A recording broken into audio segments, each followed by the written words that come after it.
Hey everybody, welcome back to the channel. As you can see, it's another beautiful day here in Minnesota. Just got done dropping the kids off at daycare, and I thought I'd make a quick video today about driving around in the elements up here in Minnesota. I've seen a lot of questions on like social media, maybe new truck owners, or maybe they're getting some bad weather for the first time in a non-Minnesota climate. As far as how well do the trucks do? What four-wheel drive option or mode do people use, that kind of thing. So I've been driving a Chevy since 2010 with auto, four-wheel drive, four-wheel high, four-wheel low. So I thought I'd just talk about that kind of stuff. And now with these new trucks with ESC and traction control and all that good stuff too. So I figured I'd just share my experience, what I've been doing up here, what works good for me. So let's talk about that today. This is Truck Ownership 101. I'm Spencer Elbach. Class is now in session.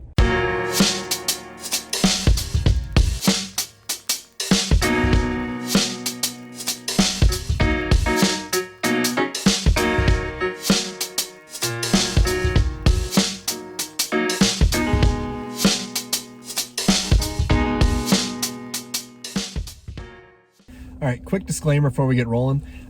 This is just from my experience driving Silverados up here in Minnesota since 2010, so the past 11 years. As far as my recommendations for what four high, four low, auto are best for is based on that experience. I'm sure a lot of people who do some real off-roading would probably have different opinions than what I have, so this is just my take from that. Like I said, I've had a Silverado since 2010, and they've all had auto, they've had four high, they've had four low. And from my experience living up here in Minnesota, where it gets pretty slick here consistently for a good chunk of the winter, what's worked best for me? And the short answer is auto four-wheel drive. It's been really great.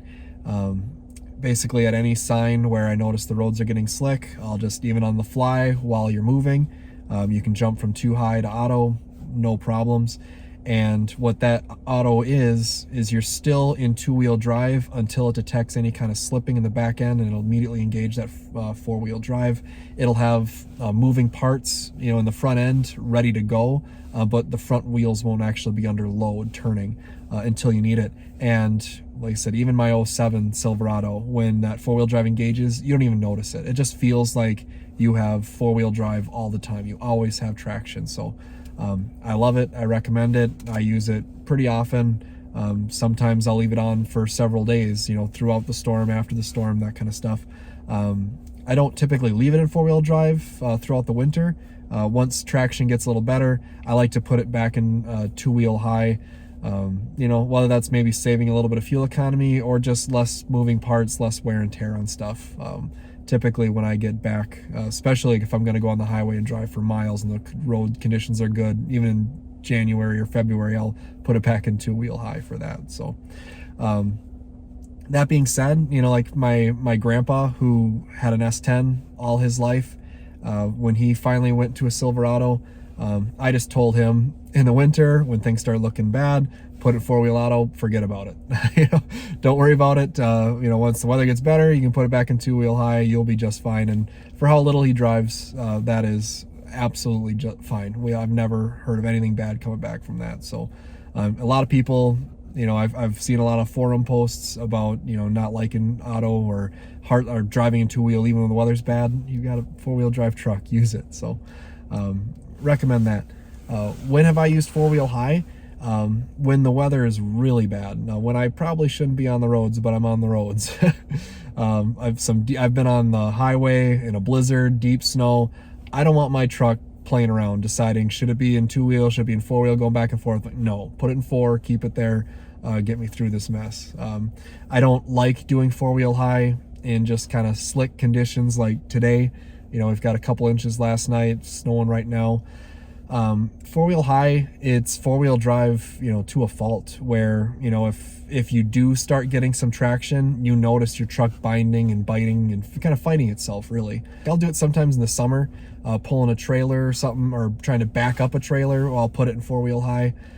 because I don't want my tires, the back end spinning out, like if it's on like gravel or some loose dirt or something. But when I have that on and everything's gripping nice, that front end will bite, trying to turn, go up a hill into the driveway, that kind of thing. So I typically don't like four-wheel high unless I am in some really slick conditions and absolutely need it. Four-wheel low, some trucks don't even have it, that 2-speed transfer case. I really enjoy it. I don't use it a ton, but when I do need it, it's really nice to have there. To me, if I have a four-wheel drive truck, it needs a 2-speed transfer case, so I personally wouldn't buy one that didn't have it. Again, I'm not a big off-roader, so I'm sure there's a whole nother situation where that comes in much more handy.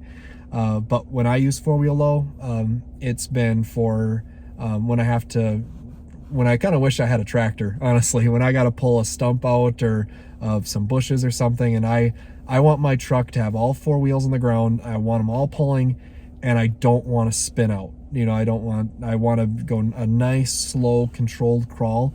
That's the best time to use four-wheel low. You do have to put the truck in neutral first in order to shift it to that, and you'll feel a clunk. But like I said, that's a big shift. Like I said, it feels like you're driving a tractor once you do it. Your engine revs up and you hardly move at all, which means you got a lot of power, which is great. Like I said, I've used it for pulling stumps, I've used it for pulling bushes, that kind of stuff, landscaping stuff. It kind of comes in handy. The other time I actually use it is because I change my own oil and I drive up ramps to get better clearance to get under my vehicle.